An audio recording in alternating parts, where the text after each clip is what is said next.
your name. As we lift up your name. Let your fire fall. Let your fire fall. Hola, ¿qué tal? Bienvenidos. Esto es Antorchas Encendidas. Estamos en el aire de la 90.3, también en www.radioimpacto.ar.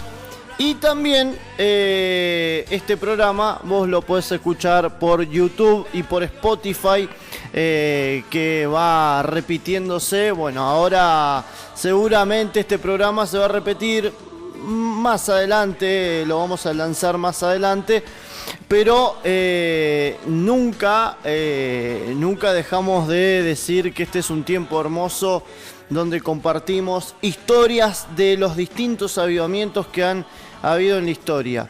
En el día de hoy tengo para presentarte un avivamiento que marcó un precedente, un antes y un avivamiento sin precedentes que marcó un antes y un después en la historia de la iglesia en América, pero en la historia de la iglesia en el mundo. No solo que fue un mover que creo en lo personal, ¿no? Que este mover de Dios tan fuerte que se produjo allí despertó o avivó lo que es el movimiento pentecostal, y creo que muchos de los que estamos escuchando la radio en este día somos fruto de aquel avivamiento, somos fruto de aquel mover de Dios. Es tremendo porque cuando hablamos de legado, si hay un legado que nos deja este avivamiento de Azusa, es que a lo largo de tantos años de historia que han ocurrido luego de este avivamiento, hoy podemos decir nosotros que somos frutos de ese avivamiento. A ver, todo tiene una continuidad, porque yo pienso en el avivamiento que hubo acá en Argentina, en el primer avivamiento que hubo, y de dónde salió Tommy Hicks, por ejemplo, que fue el primer hombre, primer evangelista que trajo un mover de Dios tremendo a la Argentina. Y todos los caminos me conducen a este avivamiento, al de Azusa Street, al de Calle Azusa, o como lo quieras llamar, un avivamiento tremendo donde Dios se derramó de una manera especial. Cuentan muchas historias acerca de este avivamiento. Hay un libro acerca de este avivamiento que se llama Azusa Street, justamente. Después, en libros como por ejemplo Los Generales de Dios, podemos encontrar la historia de William Seymour, quien fue utilizado por Dios para este gran avivamiento que se dio en un pequeño lugar ahí en Los Ángeles, California. Los Ángeles, que hace poco se vio envuelta en llamas, pero lamentablemente que no eran del Espíritu Santo, y que trajo mucha destrucción al lugar. Pero hace casi 120 años, porque el año que viene se cumplen el 2026 se cumplen 120 años de este avivamiento. A casi 120 años de este avivamiento, el fuego que envolvía a Los Ángeles fue otro, y fue un fuego santo, y fue el fuego del Espíritu Santo. Y con esto quiero empezar. Hechos, capítulo 2, versos 2 y 3. Y de repente vino del cielo un estruendo como de un viento recio que soplaba, y se les aparecieron lenguas repartidas como de fuego, asentándose sobre cada uno de ellos. Los bomberos en aquel día corrieron hasta este pequeño edificio de la calle Azusa, desde donde la gente aseguraba que las llamas de fuego salían y el techo parecía arder en llamas. Era un día de abril de 1906. Las llamas de fuego eran reales, pero no eran naturales. Ningún ser humano podía apagar el fuego que Dios había comenzado en la calle Azusa. Los bomberos no vieron nada. Se dice que de 900 millones de creyentes pentecostales en el mundo, en todo el mundo, 600 millones pueden encontrar sus raíces en el fuego que se encendió aquí en Calle Azusa. Y en ocasiones, una nube de gloria espesa llenaba la atmósfera de las reuniones tan literalmente que los niños se metían asombrados dentro de ella para jugar e intentar encontrarse unos con otros dentro de la nube. O sea, muchos llegaban en trenes desde ciudades distintas y ciudades lejanas, atraídos por la noticia del fuego del Espíritu Santo encendido por Dios en la Calle Azusa. Caían de rodillas al suelo al bajar del tren, abrumados por esta espesa presencia de Dios que se sentía en ese lugar. Sanidades, milagros creativos, la desaparición de las líneas raciales marcaron este gran avivamiento de la Calle Azusa. El Espíritu Santo usaba a un hijo de esclavos, William Seymour, solo 40 años de edad, solo 40 años después de abolida la esclavitud ahí en Estados Unidos.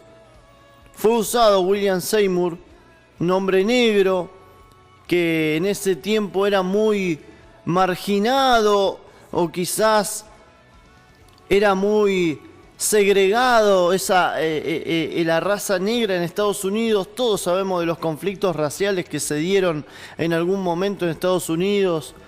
Después en algún momento hablaremos de Martin Luther King y su lucha. Pero en este caso, 40 años después de abolida la esclavitud, para encender una poderosa hoguera transformadora, Dios usó a William Seymour para encender esta hoguera que recorría el mundo entero con el fuego del Espíritu Santo. Y creo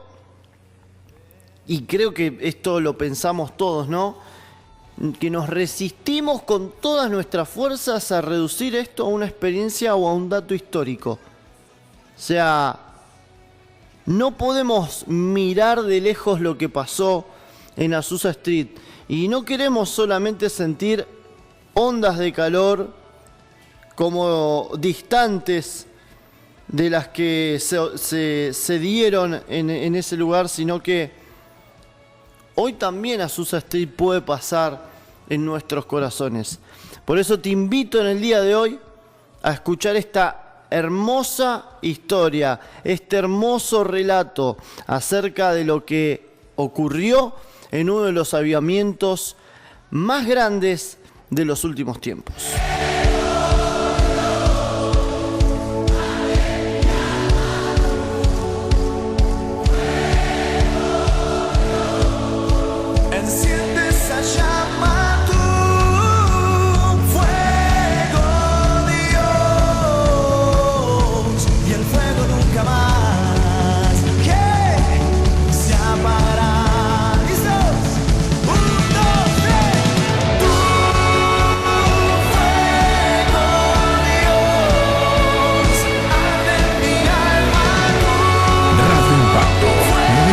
.3 MHz desde Neuquén, la radio de todas las naciones. Hay un sonido nuevo. Son las aguas que salen del trono de Dios. ¿Cuántos van a nadar en este? El movimiento pentecostal, al cual pertenece un gran número de iglesias de América Latina, traza sus orígenes en este avivamiento, en el avivamiento de la Calle Azusa en 1906, donde todo comenzó, según lo leído hasta ahora. Este fue un avivamiento genuino, según las pautas bíblicas. Sin embargo, nos preguntamos si los pentecostales actuales también son herederos legítimos de este avivamiento, ¿no? Pero bueno, hay algunas características de este avivamiento que hacen que podemos hacer comparaciones quizás con el pentecostalismo actual o con la iglesia actual en este tiempo, ¿no? Hay un libro que se llama Azusa Street, que ya lo mencionamos al principio, escrito por Frank Bartleman, uno de los pioneros de aquel avivamiento. Incluso me parece que Frank era periodista, si no me equivoco era periodista. Incluso Dios usó al pastor William Seymour, utilizó no solamente su vida, sino que también utilizó la vida de muchas personas que estuvieron involucradas en este avivamiento de la calle Azusa, ¿no? Pocos eventos afectaron tanto la historia de la iglesia moderna como este famoso avivamiento del calle Azusa que ocurrió entre 1906 y 1909, y este avivamiento abriría el camino para una renovación que alcanzó a todo el mundo en el siglo XX. Desde este avivamiento, los datos por lo menos registrados hasta 1980, dicen que de este avivamiento surgió un movimiento en 1980 que contaba con más de 50 millones de pentecostales clásicos e incontables iglesias y obras misioneras. Pero bueno, personajes de este avivamiento claves en este evento fueron Charles Parham, maestro, William Seymour, que era el predicador de la palabra, la ciudad de Los Ángeles, que fue el sitio donde se dio este avivamiento, Frank Bartleman, que era periodista justamente, y el edificio de la obra misionera de la calle Azusa, que es un pasaje de apenas 2 cuadras en el centro de Los Ángeles. Azusa 312, la famosa dirección de la historia pentecostal carismática de la iglesia. Y aunque no estuvo presente en el comienzo del avivamiento, por ejemplo, Parham, había sido un ministro metodista de Kansas que en 1898 inició un hogar de sanidad en Topeka, donde se invitaba a los alumnos a estudiar las escrituras en la comunidad de un pequeño instituto bíblico. Bueno, los alumnos no pagaban por sus estudios, sino que se requería a que vivieran por fe. Y Parham ahí compartía las enseñanzas normales del movimiento de la sanidad de su época, o sea, de la santidad, no de la sanidad, de la santidad, que era el movimiento de santidad, era justificación por fe, la santificación como una segunda obra de gracia, la sanidad divina y la segunda venida de Cristo previa al milenio. Esto es lo que se predicaba en aquel tiempo, y en 1900 tenía unos 40 alumnos en una mansión ahí, ¿no? En enero de 1901, uno de los alumnos de Parham, una joven de 18 años llamada Agnes Osman, fue bautizada en el Espíritu Santo y comenzó a hablar en otras lenguas según el Espíritu le daba a hablar, ¿no? Y esto vino como resultado de un intenso estudio de las Escrituras en cuanto a la evidencia de haber recibido el Espíritu Santo. A partir de esta experiencia, Parham constituyó su teoría de que el hablar en lenguas era la evidencia bíblica de que alguien había sido bautizado. Y desde 1901 a 1905, Parham y sus equipos de la fe apostólica predicaron este mensaje pentecostal en el oeste medio de Estados Unidos, y ahí ganaron personas, ¿no?, donde iban, y en 1903 mudó el instituto a Houston, a Texas, donde ahí se produjeron las mismas manifestaciones del Espíritu Santo. Imagínense, no era algo normal que esto ocurra en las iglesias, estas manifestaciones del Espíritu Santo. Pero en ese tiempo comenzaba el Espíritu de Dios a hacer cosas tremendas en las vidas, ¿no? Y desde 1901 hasta 1908 pudo ganar aproximadamente unos 25.000 seguidores en varios estados, desde Missouri a Texas. y bueno, sus obras de misioneras de fe apostólica contaban con un poco más de enseñanza y el carisma del líder, ¿no? Para mantenerlas unidas, dado que Parham, se oponía bastante a la forma de organización eclesiástica. Y ahí fue en Houston que un predicador, y ahí se empezó a unificar todo, fue en Houston que un predicador negro llamó la atención de este hombre, ¿no? Un predicador negro del movimiento de la santidad llamado William J. Seymour, se unió al Instituto Bíblico de Parham, y a pesar de las leyes segregacionistas que regían el sur de los Estados Unidos, Seymour pudo asistir a las clases que dictaba Parham, ¿no? Y ahí Seymour era bautista y había entrado en las filas del movimiento de la santidad antes de 1905 y aceptaba después libremente, ¿no?, estas enseñanzas radicales de Parham, que ahora incluían 5 puntos: justificación, santificación, bautismo en el Espíritu Santo con la evidencia inicial de hablar otras lenguas, sanidad divina y premilenialismo. Y aunque Seymour aceptó la enseñanza de Parham sobre las lenguas, no recibió esta experiencia él en Houston, pero el manto del liderazgo, ¿no?, en el recién nacido movimiento pentecostal después iba a ser transferido de Parham a Seymour, y el lugar de la bendición de Houston sería a Los Ángeles, ¿no? Bueno, ¿qué ocurre después? En 1906, Seymour recibe una invitación para predicar una iglesia nazarena negra en Los Ángeles, pastoreada por una predicadora, la reverenda Hutchinson. Y bueno, al llegar a Los Ángeles en la primavera de 1906, Seymour se encontró con una ciudad de unos 228.000 habitantes que crecía un 15% cada año. La tensión religiosa de la ciudad se dividía entre muchas religiones extrañas y una diversidad de denominaciones. Entonces Los Ángeles era prácticamente un crisol, una metrópolis en que se podían encontrar muchos mexicanos, chinos, rusos, griegos, japoneses, coreanos, anglo-estadounidenses.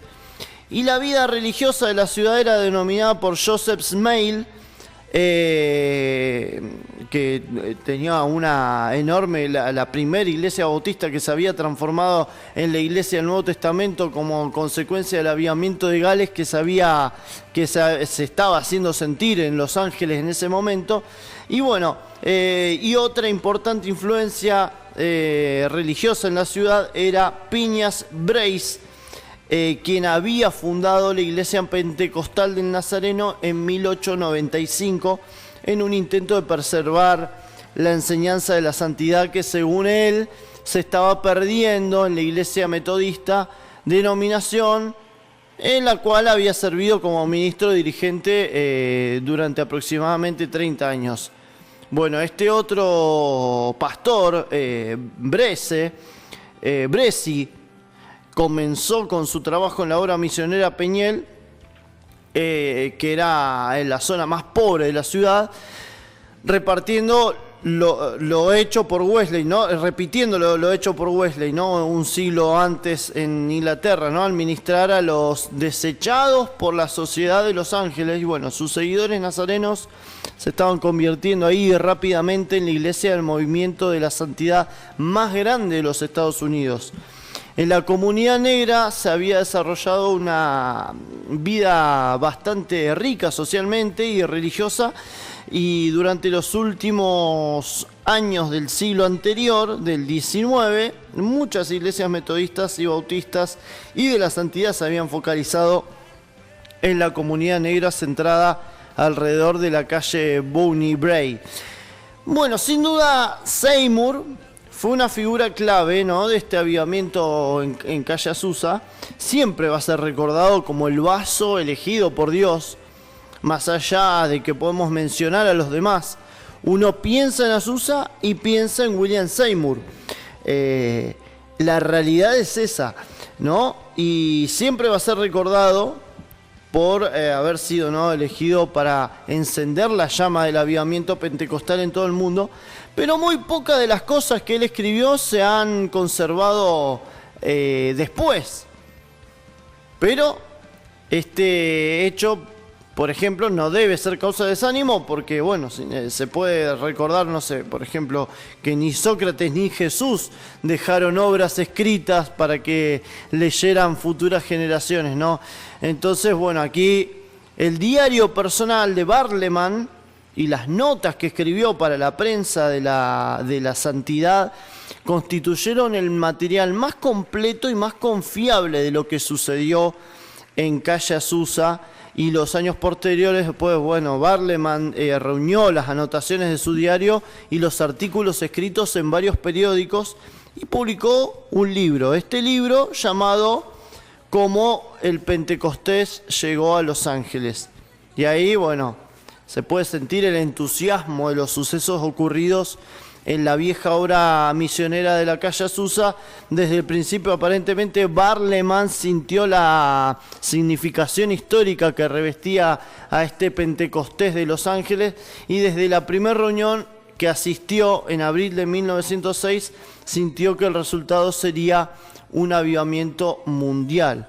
Bueno, y ahí aparece el tercer hombre, ¿no? Barleman, que fue de diversas maneras una preparación, ¿no? La vida de Barleman fue una preparación para que él pudiera registrar lo sucedido en las reuniones de Azusa. O sea, es probable que sin los relatos de Barleman, el movimiento pentecostal no se hubiera expandido tan rápidamente. O sea, fíjense que cada persona, ruido de mate, cada persona tenía un papel muy importante en el avivamiento. Si bien William Seymour fue el predicador, fue quien estaba como un referente, pero estuvimos hablando de Parham, que fue el maestro de William Seymour, el que le abrió los ojos a William Seymour para empezar a experimentar una vida y un hambre por ese derramamiento del Espíritu Santo en su corazón. Pero después la vida de Barleman también fue importante, ¿no? Sin sus relatos, como decíamos, no sé si el mundo se hubiera experimentado este avivamiento. Bueno, podemos ver en otros avivamientos que quizás faltaba un Barleman en otros avivamientos, porque hubo muchos avivamientos en la historia y realmente no todos llevan el registro que tiene este avivamiento. Hay avivamientos donde se registran entrevistas, notas, videos de los más recientes, pero hay avivamientos que han ocurrido que hay muy poco registro de ellos. Y bueno, la actividad periodística no solo informó al mundo sobre el movimiento pentecostal, sino que en gran medida también ayudó a darle forma. Barleman nació en Bucks County, en Pensilvania, en 1871. Su papá era alemán, era católico romano, su mamá inglesa, era cuáquera. Bueno, en ese momento estaban los cuáqueros, los cuáqueros. Y bueno, en la granja en la que se crió, su primer trabajo consistió en seguir el arado. Y Barleman temía a su papá, ¿no? Le tenía un poco de miedo, pero disfrutaba de una tierna relación con su mamá. Y desde sus primeros días de vida sufrió de una salud bastante delicada. En sus palabras, era un semi-inválido de por vida, que siempre vivió con la muerte mirándolo sobre el hombro. Esto es lo que decía él, ¿no? Y la conversión de Barleman se produjo en octubre de 1893. en el Templo Bautista de Filadelfia, pastoreado por el famoso predicador Russell Conwell, autor de un clásico libro, Acres de Diamantes.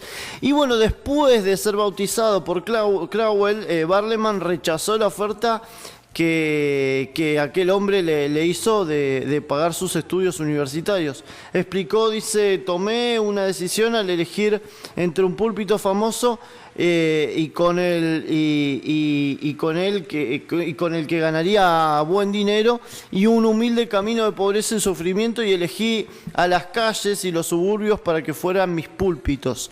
Esto es lo que dijo Barleman. Entonces, en el momento en que recibió su licencia para predicar, que fue otorgada por la Iglesia Bautista del Templo, decidió confiar en Dios, en lo relativo a su cuerpo más que nada, y a partir de ahí siguió con su vida con una devoción total a la doctrina de sanidad divina, ¿no? Y en el deseo de predicar que lo consumía por dentro, el Evangelio, dice, era como un fuego en mis huesos que ardía todo el día. Esto había puesto el joven ministro en su diario, ¿no?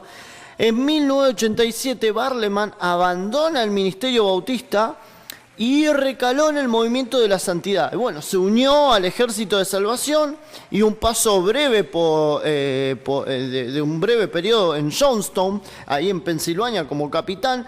Y bueno, aunque después se retiró desilusionado y más tarde viajó para asistir al Instituto Bíblico Moody, pero no estudió mucho ahí. Entonces dice que tenía pies movedizos.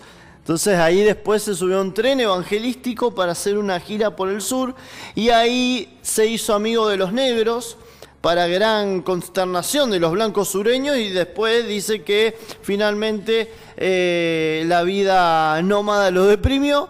En una segunda gira realizada en 1899, su estado depresivo, dice, que era tan profundo que llegó a pensar en suicidarse Barleman. Pero bueno, más tarde decía que se sintió lo suficientemente mejor como para considerar la idea de contraer matrimonio, y en 1900, un año después, se casa con Miss Ladd, directora de una escuela para jovencitas descarriadas en Pittsburgh, y bueno, ahí en Pensilvania también, y también ahí experimentó su primer manifestación espiritual de gritos y saltos. Y anteriormente había llevado una vida de tendencia bastante monástica, pero después de casarse, Barleman fue ordenado en Filadelfia en relación con lo pentecostal, expresión de la cual nunca se había explicado totalmente su significado. Y el grupo probablemente era uno de los pequeños grupos de la santidad de esa época que encontró apropiado utilizar la palabra pentecostal en su nombre, como referencia a la segunda bendición de la santificación por medio del bautismo del Espíritu Santo, pero sin referencias, ¿no? Entonces, aproximadamente en la época que contrajo matrimonio, se unió a la iglesia metodista wesleyana y se le asignó un pastorado en Pensilvania, en Corry, Pensilvania. Bueno, y en ese tiempo fue una experiencia poco feliz para Barleman, que encontró una iglesia que no era muy espiritual y a su juicio era una carga de santidad apartada. Bueno, sigue contando la historia de Barleman, y en ese periodo este hombre vivió varias experiencias místicas, además de saltos y gritos de unos pocos meses atrás. En una reunión de un campamento, dice que sintió shocks eléctricos, y a tal punto que se caía inconscientemente, ¿no? Después dice que después de que su caballo fuera sanado como una respuesta a una oración, una noche Satanás, dice, que lo atacó en su cuarto para destruirlo. Así es lo que ponía él en su diario, ¿no? Me atacó en mi cuarto para destruirme. Y a la mención del nombre de Jesús, el diablo huyó. Esto es lo que contaba Barleman en su libro. Después de una sanidad milagrosa, Barleman ahí cayó bajo el poder del Espíritu Santo y permaneció así durante media hora delante de una congregación a la cual le había predicado. Entonces estas cosas le comenzaron a pasar a Barleman, estas manifestaciones fuertes del Espíritu Santo, y cuando su suegro lo invitó a unirse a la conferencia episcopal metodista en Nueva York, Barleman no quiso ir.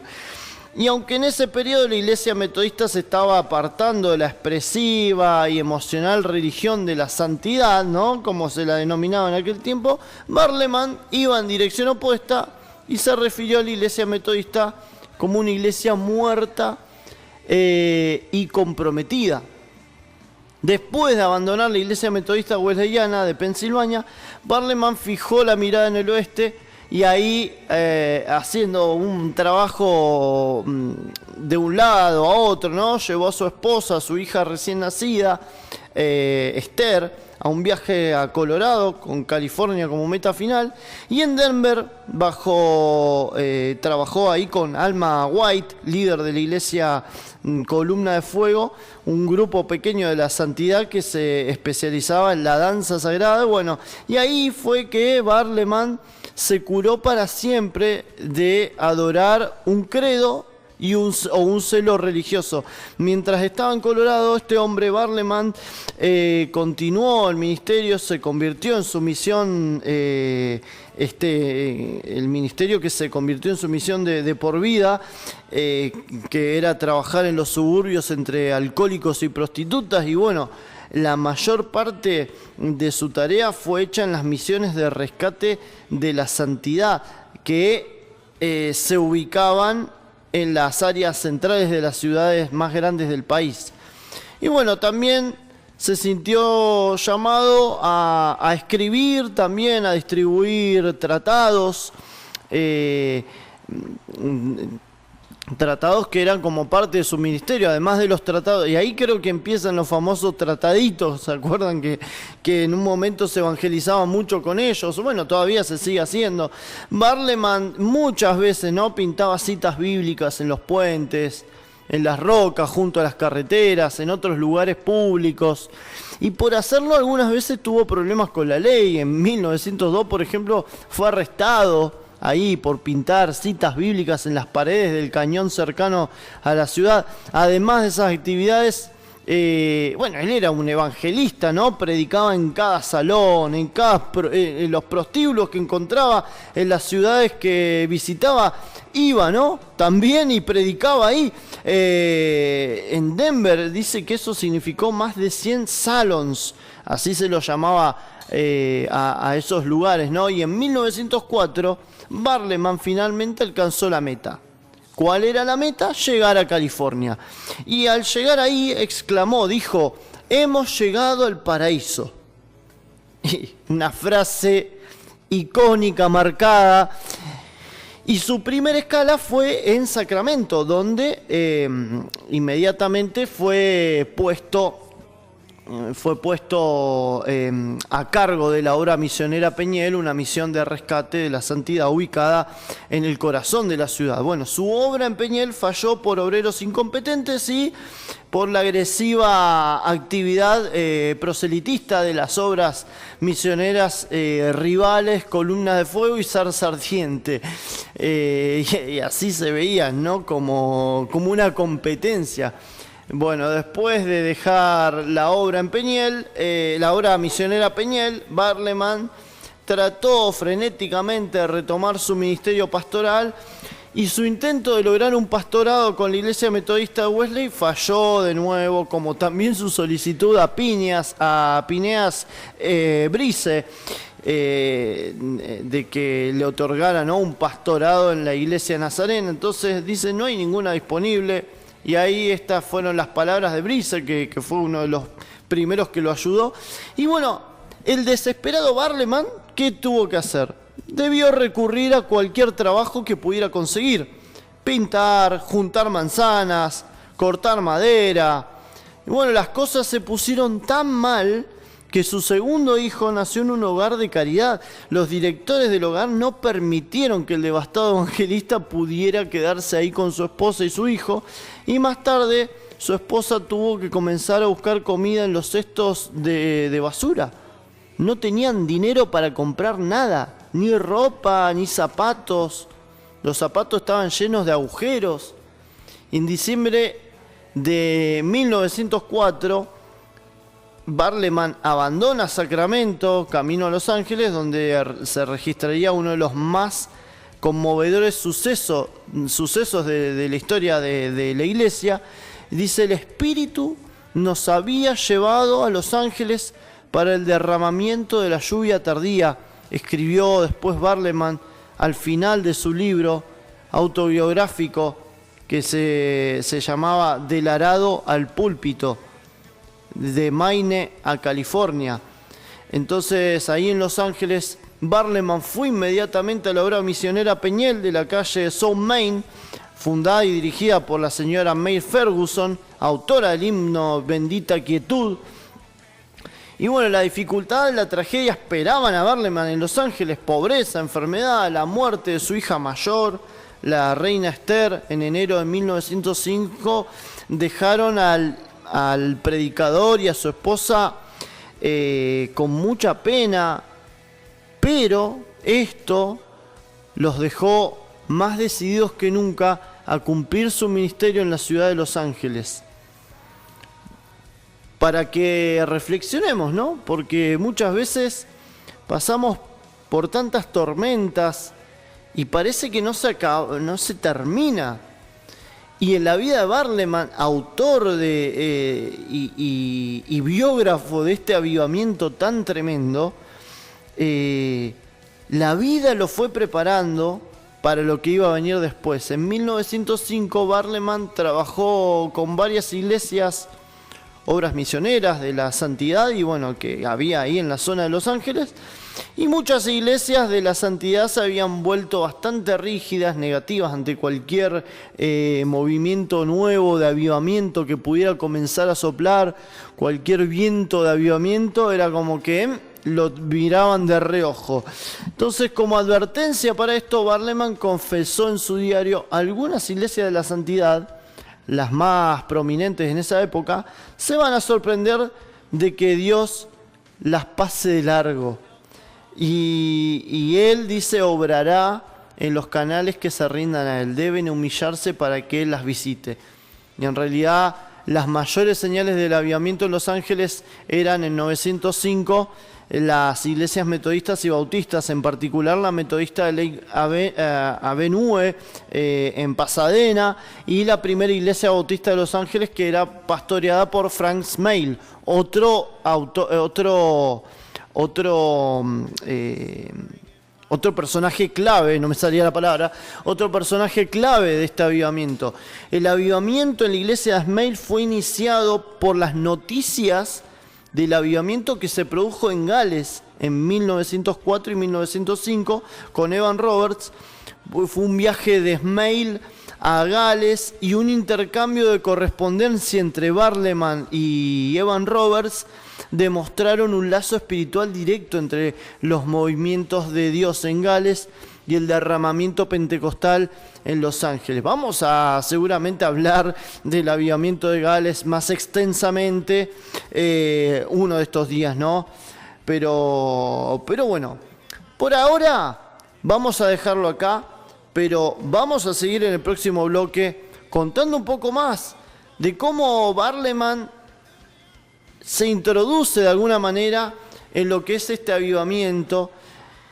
Y cómo comenzó Dios a obrar en la vida, cómo comenzó a unificar Dios en la vida de estas personas que nombramos.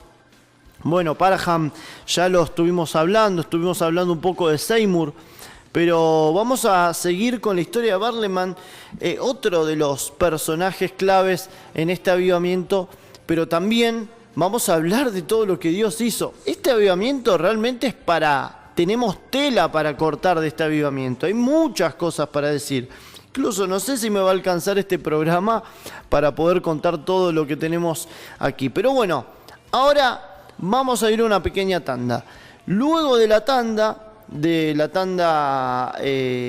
aquí en la radio, vamos a seguir con la historia de Barleman cuando comenzó a escribir artículos para la prensa de la santidad, y ahí empieza a encaminarse todo para lo que fue uno de los avivamientos más grandes del siglo XX.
Lord, we want more of you.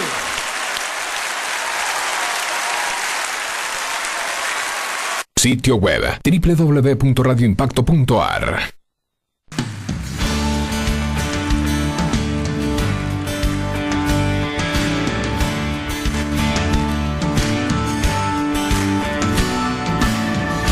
Holy Spirit, have your way, Lord.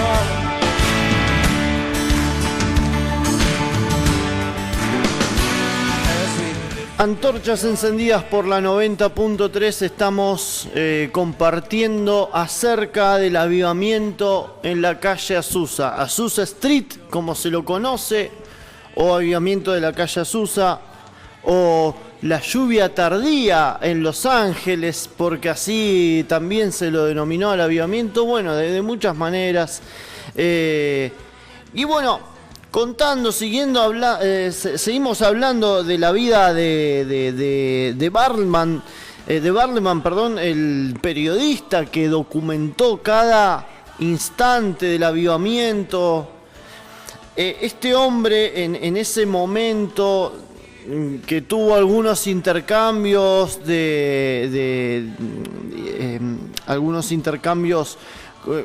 con justamente Evan Roberts, que fue quien fue usado por Dios en el gran avivamiento de Gales. Intercambios de correspondencias, ¿no?, entre Barleman y Evan Roberts demostraron un lazo espiritual directo entre el movimiento de Dios en Gales y el derramamiento pentecostal en Los Ángeles en 1906. Entonces, en ese momento, Barleman comenzó a escribir artículos para la prensa de la santidad. Sus artículos escritos en Los Ángeles fueron impresos en el Camino de Fe de Columbia, Carolina del Sur, y el Evangelista de Dios de Cincinnati, Ohio. Y bueno, a partir de esos influyentes periódicos, los artículos de Barleman fueron reimpresos en otros periódicos de la santidad en todo el país. Y en 1906, Barleman ya era conocido en los círculos del movimiento como un reportero confiable.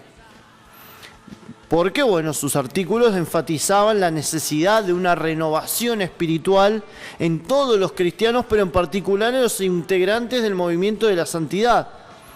Y recordemos, la red social de ese tiempo eran los periódicos.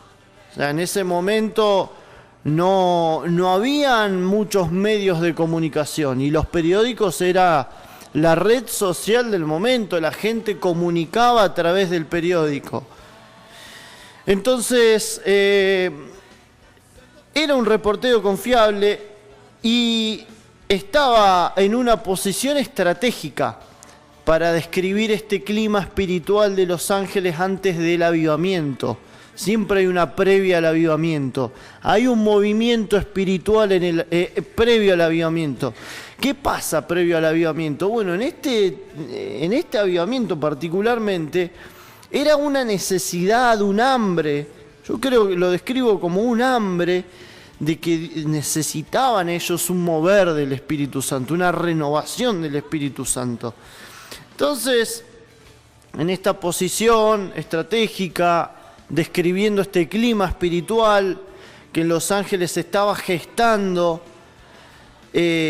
para después luego informar sobre los eventos que ocurrieron, los eventos históricos que ocurrieron y que comenzarían de ahí en más en 1906, los relatos del avivamiento de la calle Azusa fueron reunidos en un libro publicado por Barleman en 1925, como que el libro era titulado Cómo el Pentecostés llegó a Los Ángeles, como fue en el principio.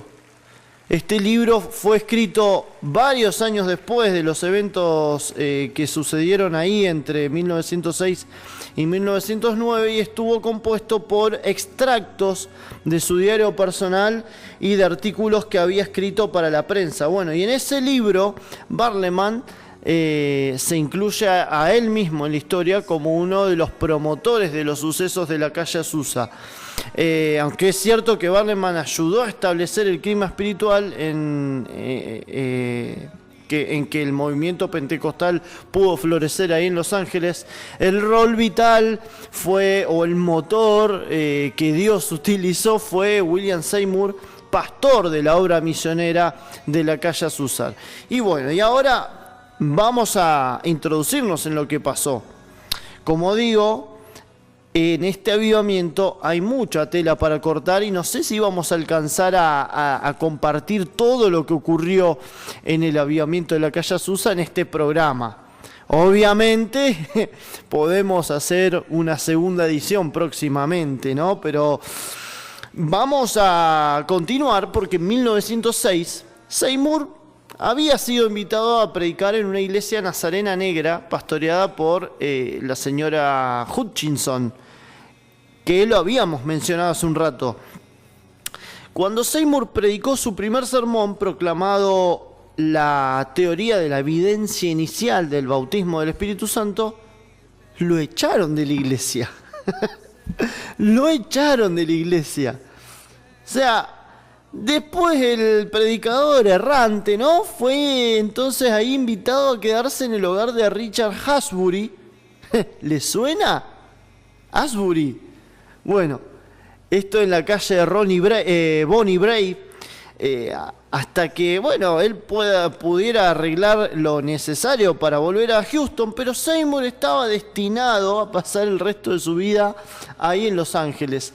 Y debido a este poderoso avivamiento que se desató un poquito después, ¿no? En 1906, la teoría que hizo que Seymour fuera echado de esa iglesia nazarena era la nueva para los círculos de la santidad, ¿no?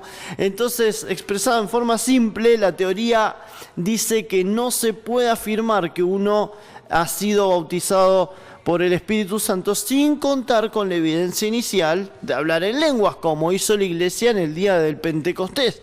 Entonces esa era una enseñanza para muchos ofensiva y revolucionaria, ya que prácticamente todos los cristianos decían haber sido bautizados por el Espíritu Santo, los evangélicos en ese momento de su conversión y los de movimiento de santidad en el momento de su segunda bendición o santificación completa.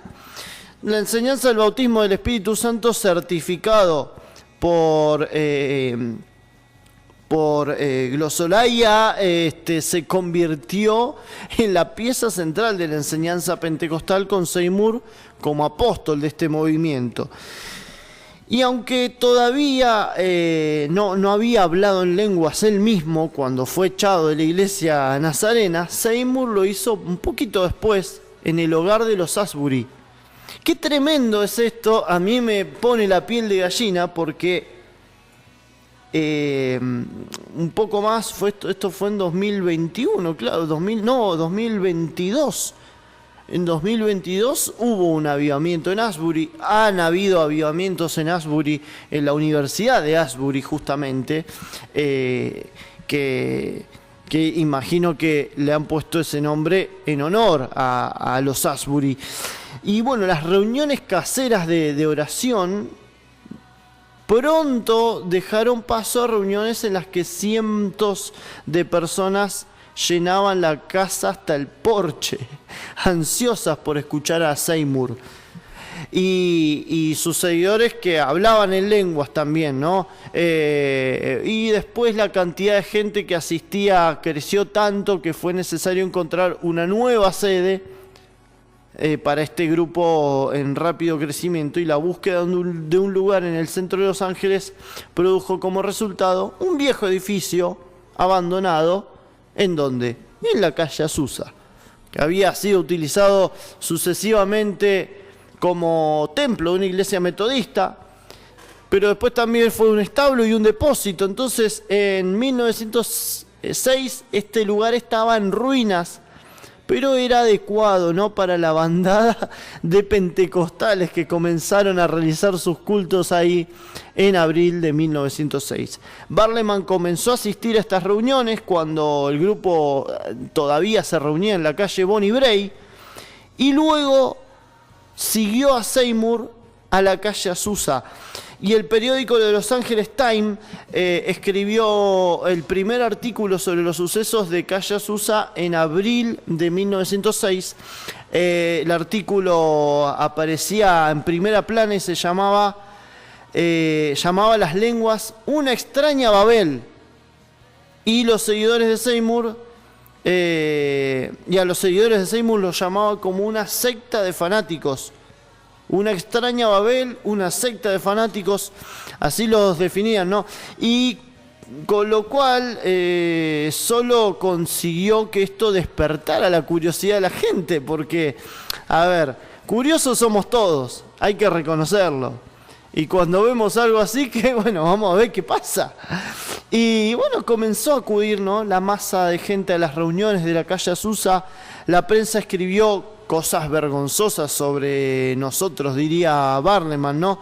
Pero eso solo hizo que viniera mucha más gente. Lo que sigue es parte de un artículo, lo que vamos a leer ahora, es parte de un artículo aparecido en el Times el 18 de abril de 1906. Dice así: emitiendo extraños sonidos y expresando un credo que parecía incomprensible para cualquier mortal en su sano juicio, la más reciente secta religiosa comenzó en Los Ángeles. Las reuniones se realizaban en una choza a punto de derrumbarse en la calle Azusa, cerca de San Pedro, y los devotos de esta extraña doctrina practican los más fantásticos ritos, predican las teorías más alocadas y llegan a un extremo de loco frenesí en su peculiar celo. La congregación se compone de personas de color y unos pocos blancos que vuelven odiosas las noches para el vecindario con sus aullidos de adoradores, y pasan horas sacudiéndose de adelante para atrás en una actitud de oración y súplica que crispa los nervios. Dicen tener el don de lenguas y ser capaces de comprender la Babel. Así era como escribían los diarios en ese tiempo acerca del avivamiento de calle Azusa. Y el avivamiento después continuó durante 3 años y medio ahí en Azusa Street. Las reuniones se realizaban 3 veces por día, mañana, tarde, noche. Y el hablar en lenguas era la atracción principal. Pero la sanidad de los enfermos no estaba muy lejos, ¿eh? No estaba muy lejos. Las paredes después quedaron cubiertas de muletas, bastones de los que eran milagrosamente sanados. El don de lenguas fue pronto seguido por el don de interpretación de lenguas pasado un tiempo, ¿no? Y Seymour y sus seguidores comenzaron a decir que la totalidad de los dones del Espíritu Santo habían sido restaurados a la iglesia. Bueno, después se hizo obvio que Seymour era la personalidad líder ahí en el Pentecostés de Los Ángeles. También otro de los nombres que hablábamos de los nombres de este avivamiento. y otro de los nombres era el Pentecostés de Los Ángeles. Y esto, bueno, se convirtió él en el pastor de la iglesia y siguió siéndolo hasta su muerte en 1929. Y a pesar del hecho de que Seymour era negro, muchos de sus seguidores eran blancos. Y aunque al principio del avivamiento predominaban los negros, en el momento de mayor desarrollo, los blancos eran mayoría. Después, la obra misionera volvió a estar compuesta predominantemente por negros, dado que los blancos comenzaron a organizar sus propias iglesias en Los Ángeles después de 1906. En cuanto a la situación racial, Barleman sostenía que la línea que separaba los colores había sido borrada por la sangre de Cristo. Y bueno, a medida que continuaba el avivamiento, era evidente que el rol de Barleman también sería el de informar al mundo sobre el Pentecostés de Los Ángeles, ¿no? Sus artículos contaban con un gran público en todos los Estados Unidos y en otras tierras. Sus artículos sobre Azusa aparecían en Camino de Fe, El Evangelista de Dios, El Cosechador Cristiano, y se pasaban de mano en mano.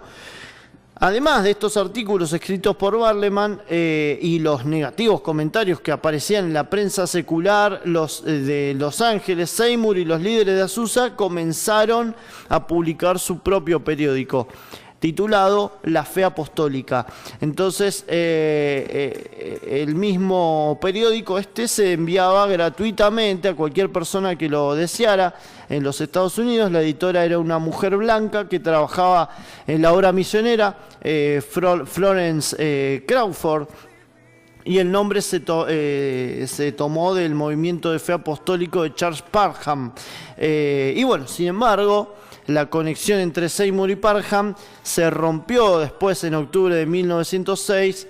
Seymour había invitado a Parham, su padre espiritual, digamos, a predicar en Azusa, pero los mensajes negativos de Parham y sus intentos de corregir lo que él consideraba abusos llevaron a que fuera expulsado de la iglesia, y de ahí en adelante se rompió, ¿no?, una relación entre Seymour y Parham que nunca pudo ser sanada. Pero bueno, ya nada podía detener este avance del avivamiento que surgía en Azusa, y comenzaron a llegar personas, comenzaron a llegar de todas partes de Estados Unidos, de Canadá, de Europa.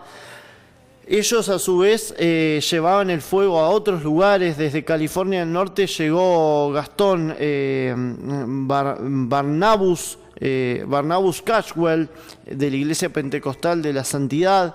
Después de crucificar sus actitudes racistas, pidió a los hermanos de color de Azusa que oraran por él, y según su propio testimonio, Cashwell recibió el bautismo y pronto, dice, estuve hablando en una lengua alemana. Después, pocos meses después, en una reunión en Dan, en Carolina del Norte, y una gira de predicación por el sur, Cashwell llevó a varias denominaciones de la santidad del sur al pentecostalismo, y esto comenzó a expandirse. Después C.H. Mason, presidente de la Iglesia de Dios en Cristo de Memphis, de Tennessee, llegó también a Azusa en 1906, recibió una experiencia con Dios personal, y después se volvió a su iglesia, y la mayoría de la Iglesia de Dios en Cristo se pentecostalizó de alguna manera.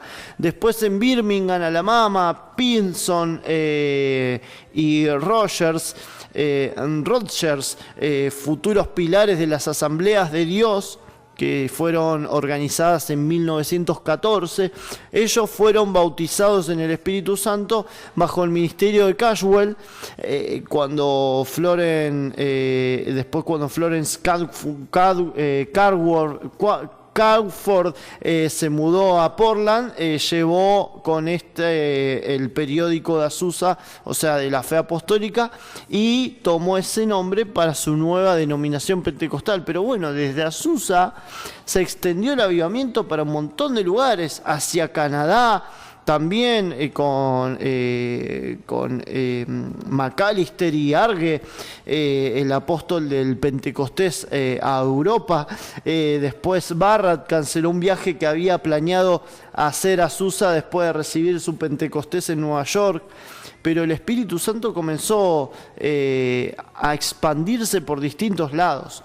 También estaba casi a la par el avivamiento de Gales. Entonces era como que Dios en ese tiempo comenzó a despertar a su iglesia, comenzó a despertar el Espíritu Santo en las diferentes iglesias. Pero bueno, vamos a ir a un tercer bloque ahora para dar un poco el cierre de lo que venimos contando. Nosotros podemos hablar de enseñanzas principales quizás de lo que fue este avivamiento, pero bueno, después de la tanda te voy a contar un poco más de cómo este avivamiento continuó, y tenemos muchísima tela para cortar. No sé si vamos a poder terminar en este programa de contar todo lo que ocurrió, porque hay testimonios, hay cosas tremendas que Dios hizo en aquel lugar.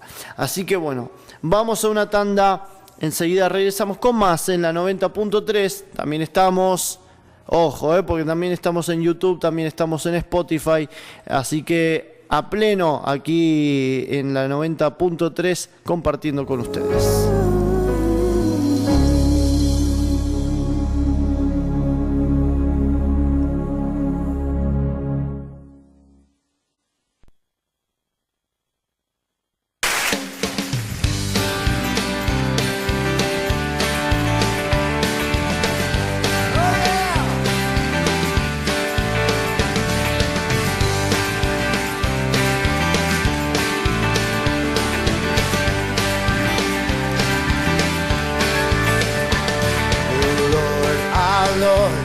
Majestic is your name. Your words are true. Your mercy does not change. All your promises are precious, reviving our faith. Every one of them will be fulfilled one day. Oh, all your promises are yes and amen. Jesus, your promises are true. Yes, they are. All your promises are yes and amen, Lord Jesus. We'll keep running after you. Gonna run after you, Lord.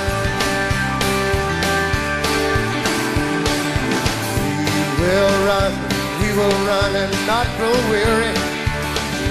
We will rise upon the eagle's wing in the presence of the Lord.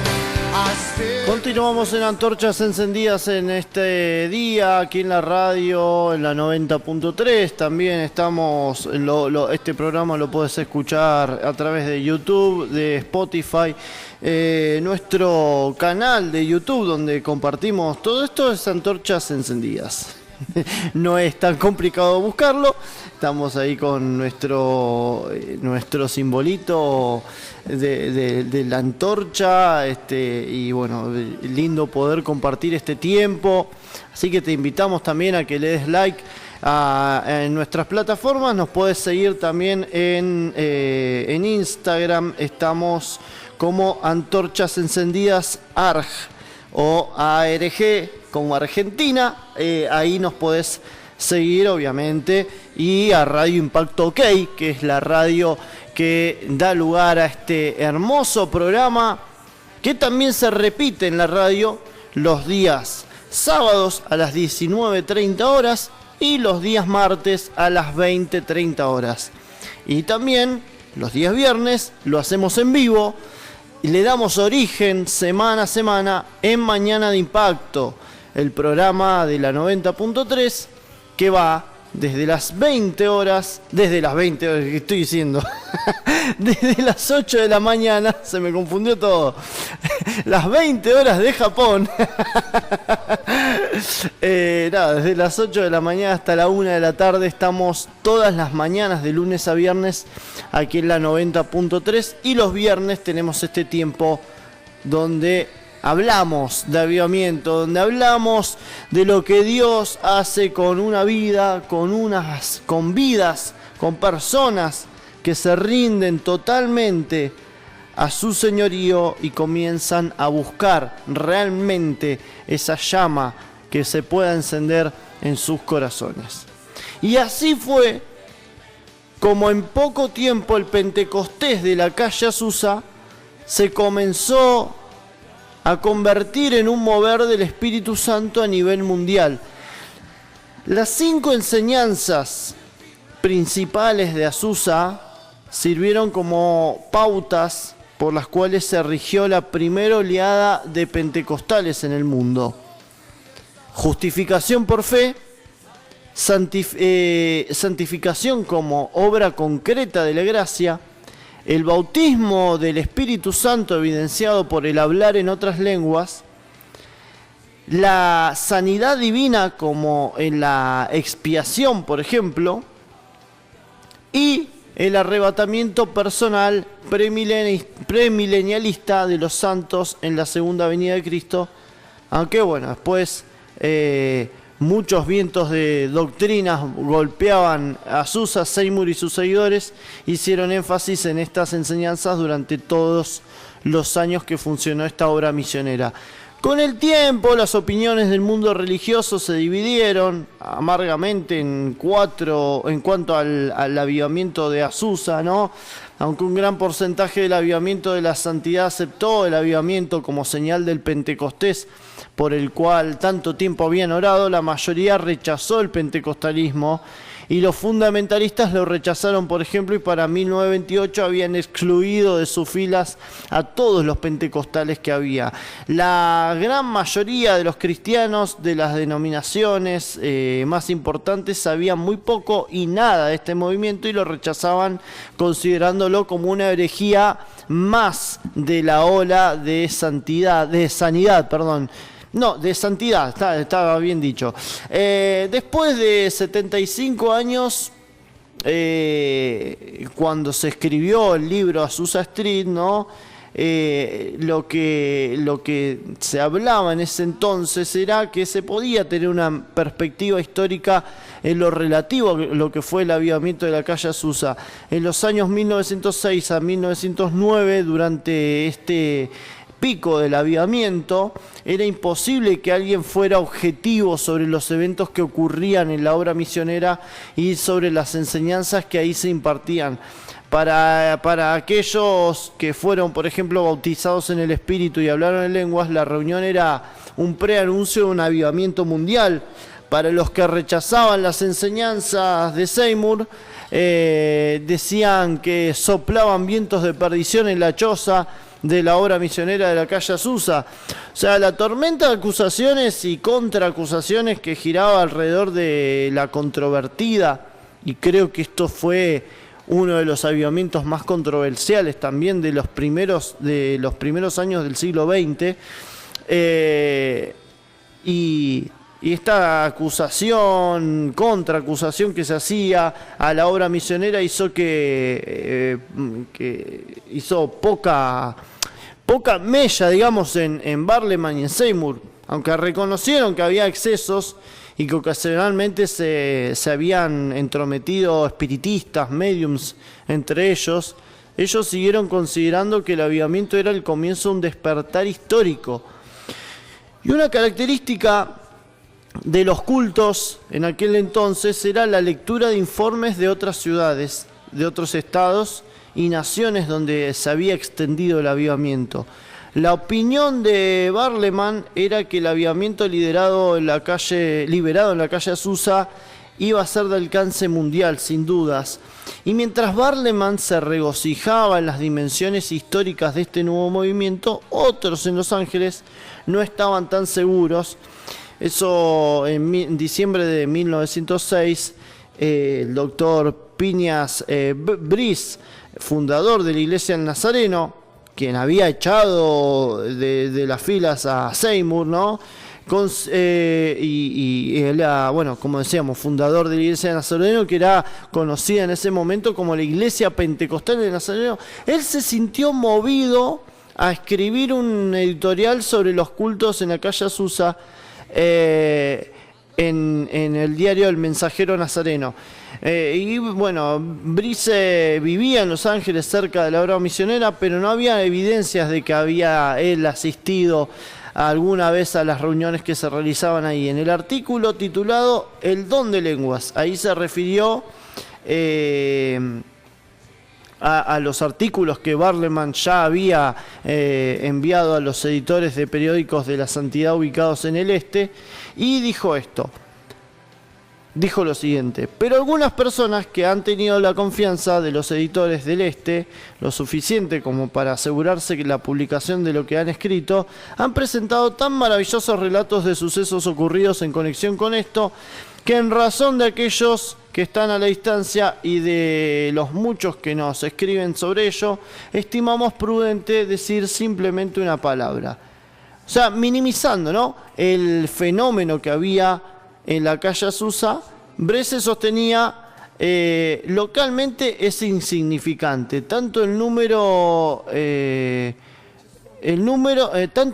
como en influencia. En lugar de ser el más grande movimiento de la época, como se lo representa, al menos en Los Ángeles, es de poca monta, decía este hombre. Dice, y ha tenido y tiene ahora en la vida religiosa de la ciudad tanta influencia como un guijarro echado al mar.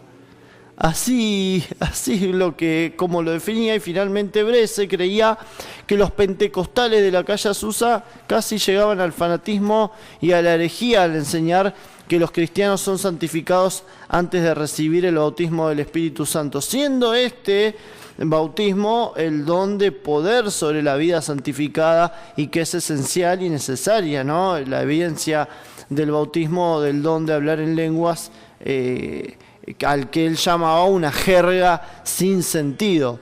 Y en cuanto a los adoradores que se reunían en Azusa, el líder nazareno manifestaba esto, por ejemplo. Decía, aquellas personas más o personas menos cuya experiencia es insatisfactoria, que nunca han sido totalmente santificadas o han perdido la preciosa obra que fuera realizada en sus corazones, correrán tras la esperanza de cosas excepcionales o maravillosas solo para su propia destrucción. O sea, es obvio que los tan maravillosos relatos a los que Brice se refería eran a los que Barleman hacía circular en la prensa de santidad, y su opinión de que el movimiento tenía tanta influencia en Los Ángeles como un guijarro echado al mar fue contradecido después por el enorme crecimiento de las iglesias pentecostales en la zona de Los Ángeles y la explosiva expansión del pentecostalismo ahí en Estados Unidos. Finalmente Barleman resultó ser mejor profeta, ¿no?, que Brice. Pero bueno, quizás la capacidad de prever de Barleman fue el resultado de su vida y su carrera antes también de 1906. Era un agudo observador. Barleman era un agudo observador, escribía con viveza sobre todo lo que veía y no tenía miedo en juzgar todo y a todos los que veía, en el buen sentido, ¿no? Y a lo largo de su vida se produjeron muchos sucesos importantes y puntos de inflexión en la vida religiosa de los Estados Unidos. Cuando se unió a la nueva orden de sacerdote como pentecostal, Barleman no tuvo problema alguno en aceptar que el bautismo del Espíritu Santo se evidenciaba en el hablar en lenguas. Cuando William Durham de Chicago predicó sobre la santificación como una obra completa, Barleman estuvo a su lado y aceptó alegremente las enseñanzas. Pocos años después, cuando Barleman apareció, cuando después apareció el movimiento de la unidad, Barleman se unió a Glenn Cook y a Frank Edward y fue rebautizado en el nombre de Jesús. Y bueno, después de unirse a lo que los pentecostales trinitarios llamaban el movimiento pentecostal de solo Jesús, Barleman perdió muchos amigos, contactos, ya no podía escribir para periódicos pentecostales ni de la santidad, por lo que después perdió gran influencia en el movimiento y se vio bastante aislado, excepto por sus colegas de la unidad. Después del despertar, años después de los años del despertar de Azusa, Barleman siguió viajando, escribió otros libros, especialmente 2 años de obra misionera en Europa, de 1912 al 14, y este libro también describió sus experiencias durante un viaje alrededor del mundo que fue interrumpido por la Primera Guerra Mundial.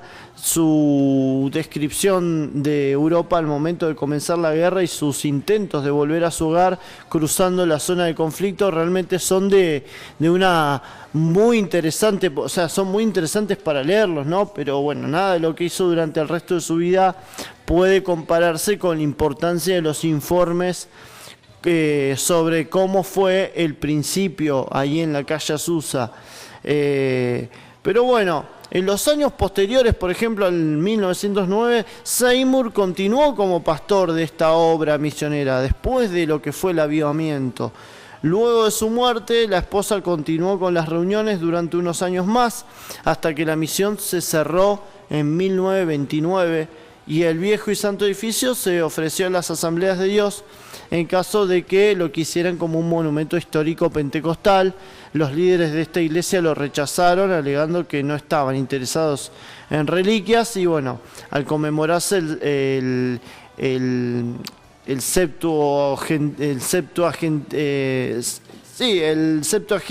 quinto aniversario del avivamiento en calle Azusa en 1981, ahí se reflexionó sobre la importancia de que este evento, que fue tan decisivo en la historia cristiana, bueno, el impacto real que tuvo, ¿no? en cuanto a su impacto espiritual en la iglesia. En ese año se estimó que el número aproximado de pentecostales en el año 1981, ¿no? Estamos hablando cuando se escribió el libro de Azusa Street. Bueno, en el mundo llegaban a 75 millones, hoy debemos estar mucho más. Creo que lo mencionamos al principio, que aproximadamente hoy serán unos 900 millones de personas. Pero bueno, realmente fue un movimiento muy fuerte, ¿no? Después, el último capítulo del libro, titulado Un ruego por la unidad, sonaba extrañamente relevante a aquellos que estaban activos en los movimientos de renovación pentecostal, y después de experimentar toda una vida de luchas y divisiones sectarias, un Barleman más maduro concluía en su libro sobre Azusa con un llamado de alguna forma ecuménico. Dice: por la unidad de los creyentes hoy, por un cuerpo, para que la oración de Jesús, que sean todos uno, para que el mundo crea, sea respondida. Pertenecemos al uno y único cuerpo de Cristo, tanto en el cielo como en la tierra. Y esta declaración, ¿no? Pertenecemos al uno y único cuerpo en Cristo, es una frase que se podría aplicar al conjunto de creyentes que se reunían, por ejemplo, en la obra misionera de la calle Azusa en abril de 1906, que nunca pertenecieron a un grupo denominacional organizado. Ninguna de las grandes denominaciones pentecostales de la actualidad, como las Asambleas de Dios o la Iglesia de Dios en Cristo, podría afirmar que esa obra es de exclusiva pertenencia, ¿no? Pero bueno, realmente este avivamiento marcó un antes y un después. El libro de Azusa Street fue reimpreso en honor a Johnny Barleman, hijo del autor, que había nacido en Los Ángeles en 1906 durante el clímax del avivamiento de la obra misionera. Y en el momento de escribirse las palabras, en julio de 1980, Johnny continuó con el ministerio de su papá a las personas marginadas por la sociedad por medio de su labor en la misión de fe cristiana de la calle Eco, ahí en Los Ángeles. Pero al final, para ir terminando, nunca desde los tiempos de la iglesia antigua se había extendido un movimiento de avivamiento tan lejos y con tanta rapidez, y la fascinación de las lenguas, sanaciones, liberaciones, atrajeron multitudes estaremos contando testimonios seguramente en otro programa. Y atrajeron a todos sin el uso de medios de publicidad, más allá de los publicados por Barleman. Y durante todos los días de gloria, la calle Azusa nunca se anunció en los periódicos locales ni en los cartelones, ¿no? La noticia del avivamiento se esparció localmente en forma oral, y los periódicos de Los Ángeles, como veíamos hace un rato, difamaban, y solamente Barleman era el encargado de repartirlo en periódicos sumamente cristianos. Pero bueno, al final los peregrinos, digamos, de la calle Azusa propagaron esta noticia por el mundo entero, fundaron miles de iglesias, se convirtieron millones de personas. Hoy se calcula que la mayor parte de las conversiones procedentes del paganismo se produce gracias a los esfuerzos pentecostales y raíz de lo que ha sido este gran avivamiento en la calle Azusa.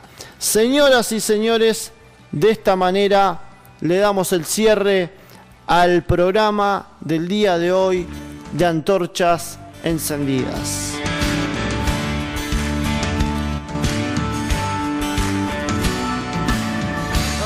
Amigos, ha sido un placer compartir con ustedes este tiempo donde reflexionamos, hablamos de avivamiento. Este avivamiento quizás no lo podemos compartir todo lo que pasó, pero realmente ha sido un mover tremendo de parte de Dios, y que ha marcado un antes y un después en la historia de la iglesia. Pero ¿qué te dice a vos y qué me dice a mí que esto no pueda volver a ocurrir en nuestra vida, en nuestro corazón? Obviamente no va a ser lo mismo, obviamente que no va a ser de la misma manera, porque Dios siempre tiene ese vino nuevo para cada uno de nosotros, ese renuevo del Espíritu Santo para cada uno, para cada generación. Ha sido diferente cada avivamiento, ha tenido similitudes, algunas no, pero siempre Dios tiene algo nuevo para derramar su Espíritu Santo, esa fuente de agua, ese río de fuego, si queremos describirlo de alguna manera, o esa antorcha que sale encendida del trono de Dios, que enciende nuestros corazones y nos hace arder como antorchas. Hoy sigue vigente. ¿Por qué? Porque la sangre de Cristo está vigente para limpiarnos, pero también el Espíritu Santo sigue vigente para llenarnos. Y esa es la misión de Antorchas Encendidas, poder a través de estos relatos hacer que en vos haya un hambre, haya una sed de poder recibir más del Espíritu de Dios, para que Él te vuelva a hacer a vos, que quizás hoy no estás tan encendido, pero hoy es tu oportunidad de ser una antorcha encendida. Amigos y amigas, nos encontramos en la próxima. Seguimos en la mañana de Impacto, pero nos encontramos en la próxima con más de estas historias de avivamiento en Antorchas Encendidas.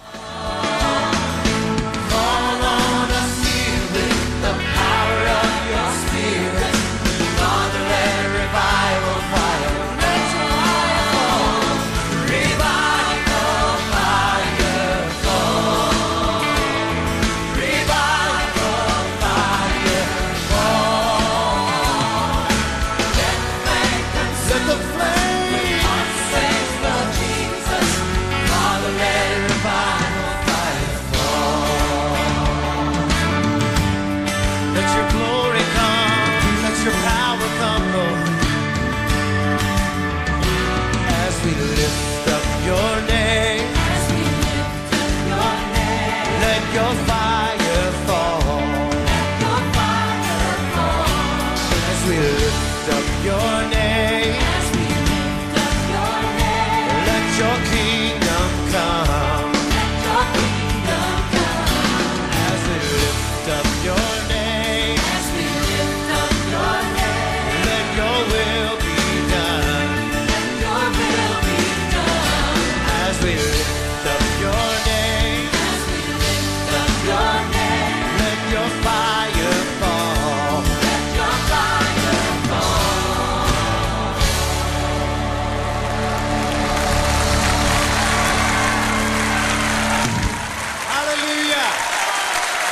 Let revival spread to this country, Jesus.